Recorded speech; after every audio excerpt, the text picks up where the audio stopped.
राघव चड्ढा समेत 7 सांसदों के भाजपा में जाने पर राहुल गांधी ने कह दी बड़ी बात। आम आदमी पार्टी का राज्यसभा में एक तरफ से सफाया हो गया। राघव चड्ढा के साथ स्वाति मालीवाल, हरभजन सिंह सहित 7 सांसद भाजपा में शामिल हो गए हैं।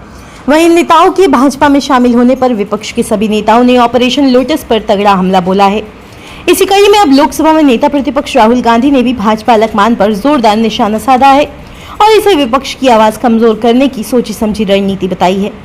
दरअसल कांग्रेस सांसद राहुल गांधी ने मीडिया से बातचीत में कहा कि यह सिर्फ किसी एक व्यक्ति के पार्टी बदलने की बात नहीं है, यह हमारे लोकतंत्र की दिशा पर गंभीर सवाल खड़ा करता है, जिसे हम ऑपरेशन लोटस कहते आए हैं।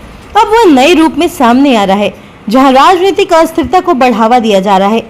इसके बाद उन्होंने अपने बयान को और तेज करते हुए कहा कि आज सवाल सिर्फ यह नहीं है कि कौन पार्टी बदल रहा है, सवाल यह है कि क्यों बदल रहा है और किन परिस्थितियों में बदल रहा है।